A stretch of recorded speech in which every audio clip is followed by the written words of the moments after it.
कोई उन पर दबाव आया होगा। पहले तो कहा था उन्होंने एक बार कि एक समय होता है, उसके बाद लोगों को काम नहीं करना चाहिए, और कुछ दबाव आया होगा कि अपने बयान से पलटे हैं। यात्रा जो निकली है बिहार में, जनता जवाब मांग रही है निर्वाचन आयोग से कि वोट चोरी क्यों कर रहे हैं और कैसे उसको अंजाम दिया जा रहा है, उसका पूरा प्रमाण राहुल जी ने दिखाया है। अभी कोई जवाब इलेक्शन कमीशन के पास नहीं है, और हमें लगता है कि ये यात्रा जनता के साथ जुड़ने की यात्रा है। बिहार के लोग बदलाव चाह रहे हैं, लेकिन यहाँ वोट चोरी को रोकने के लिए जनता सड़कों पर आई है, और राहुल जी ने जो बीड़ा उठाया है कि पारदर्शी ईमानदारी तरीके से चुनाव होना चाहिए, उसको हम हासिल करके रहेंगे।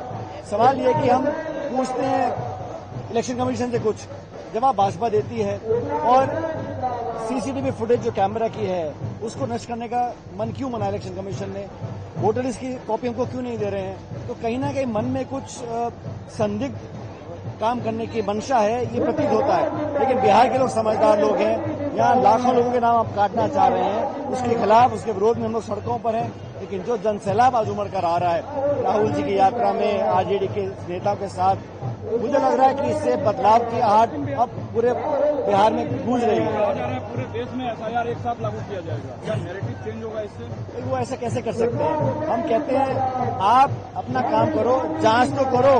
जो प्रमाण राहुल जी ने दिए हैं कर्नाटक के अंदर, उसकी जांच नहीं करना चाहते हैं। आप हलफनामा मांग रहे हैं, हम कमियां निकाल रहे हैं, गलतियां बता रहे हैं प्रमाण के साथ, उसको मानने से आप इनकार करते हैं। और बिहार के अंदर मैं समझता हूं जो आज एंटी इनकम्बेंसी है, वो बदलाव चाह रहे हैं। भाजपा की और नीतीश जी की सरकार है, 30 साल से यहाँ पर लगातार वो सत्ता में है, लेकिन अब बदलाव की आहट हर घर में दिखाई दे रही है।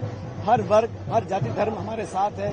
लेकिन राहुल जी की यात्रा ने आज एक पूरा देश में एक संदेश दिया है कि हम मनमानी तरीके से निर्वाचन आयोग को वोट चोरी नहीं करने देंगे। इस बात पर हम लोग कायम हैं। क्या पीएम मोदी के मां का वाकई अपमान हुआ है? नड्डा साहब से लेकर अमित शाह तक सामने आए, एक जो वीडियो सामने है, क्या उसमें मैं उसकी निंदा करता हूं, उसकी भर्त्सना करता हूं। कांग्रेस पार्टी का उससे कोई लेना देना नहीं था, यात्रा निकल चुकी थी। अब इतने सारे हजारों लोग हैं, मंच पे कोई चढ़ जाए और अपशब्द भाषा का उपयोग करे, उसको मैं कतई सही नहीं मानता हूं।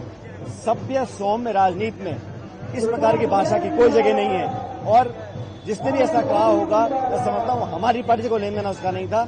यात्रा निकल जाए और बाद में मंच पे कोई चढ़ जाए और बोल दे, जिसने भी कहा गलत का नहीं कहना चाहिए।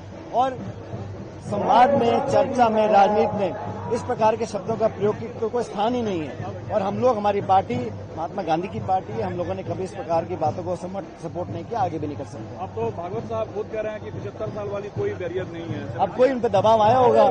पहले तो कहा था उन्होंने एक बार कि एक समय होता है, उसके बाद लोगों को काम नहीं करना चाहिए, और कुछ दबाव आया होगा कि अपने बयान से पलटे हैं। उनका अंदरूनी मामला है, मैं इसे बढ़ना नहीं चाहता हूं। लेकिन एक बात सच है कि जो दबाव अमेरिका हम पे डाल रहा है, उसको काउंटर करने के लिए जो स्ट्रैटेजी हमारी होनी चाहिए थी, वो नाकाम रही है।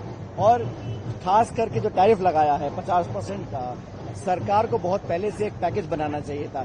जब चंद उद्योगपतियों के लिए आप लाखों करोड़ का पैकेज बना सकते हो, तो cottage and small scale industry के लिए आपने कोई पैकेज क्यों नहीं बनाया? कुछ लाइन ऑफ क्रेडिट, कुछ सब्सिडी, कुछ एक्सपोर्ट्स में राहत हम दिला सकते थे, लेकिन सरकार ने बहुत लेट रिएक्ट किया है। इस रिएक्शन से जो लाखों लोगों की नौकरी जाने वाली है, उन पर खतरे की घंटी बज रही है, और इसको टैकल करने में सरकार पूरी तरह विफल रही है। परिवार तो है नहीं, आप लोग क्योंकि यूथ हैं, युवा आपको फॉलो करता है। भागवत साहब ने एक परिवार को 3 बच्चा पैदा करना चाहिए। ऐसा है, हम लोग पॉलिटिकल पार्टी हैं, हमें जो देश के नौजवान आज ऐतिहासिक बेरोजगारी है उसका सामना करना पड़ेगा। और जो सत्ता में बैठे हैं वो सिर्फ प्रवचन देंगे, लोगों को भ्रमित करेंगे, और ऐसे कानून लेकर आएंगे जो विपक्ष को डराने धमकाने के लिए यूज किया जाए, उसका कोई जनता सपोर्ट नहीं करना चाहेगी। अभी भी जो बिल पेश किया है कि 30 दिन के बाद लोगों के पद चले जाएंगे, मैं समझता हूँ 96% ईडी के जितने छापे और रेड हुई हैं विपक्ष के ऊपर हुई हैं, और उनका कन्विक्शन रेट 1% है। तो आप आरोप लगा दें किसी को और जेल में बंद कर दें, और उसकी बाद उसके पद छीन लें, मैं समझता हूँ ये सिर्फ विपक्ष को डराने के लिए, और संभवतः नीतीश कुमार जी और नायडू जी को जरा सतर्क रहने के लिए ये प्रकार का कानून बनाने की कोशिश कर लेकिन रहे हैं। आप लोग इतने लिबरल क्यों हैं? जब मन होता है केजरीवाल को आप लोगों के नाव पे सवार हो जाते हैं। आप कह रहे हैं कि हमारे सारे नेता को मुझे जेल भेजा गया और गांधी परिवार को छोड़ रखा है नेशनल हेराल्ड केस में। ये सेटिंग है बीजेपी कांग्रेस की। अब वो कहीं ना कहीं उनके मन में मलाल होगा, चुनाव हार गए दिल्ली का, हो सकता है इसलिए उन्होंने ऐसा बोल दिया हो। लेकिन न्यायपालिका अपना काम कर रही है, सब सामने देख रहे हैं और हम लोगों ने कभी पीछे नहीं हटे हैं। चाहे ईडी हो, चाहे इनकम टैक्स हो, सबने तमाम कोशिश कर ली, लेकिन उस तथ्य भी तो हो, उस प्रमाण भी तो हो। किसी के चाहने ना चाहने से ना ऐसा होता है। न्यायपालिका है, कार्रवाई एविडेंस है, इसके हिसाब से कुछ चलता है।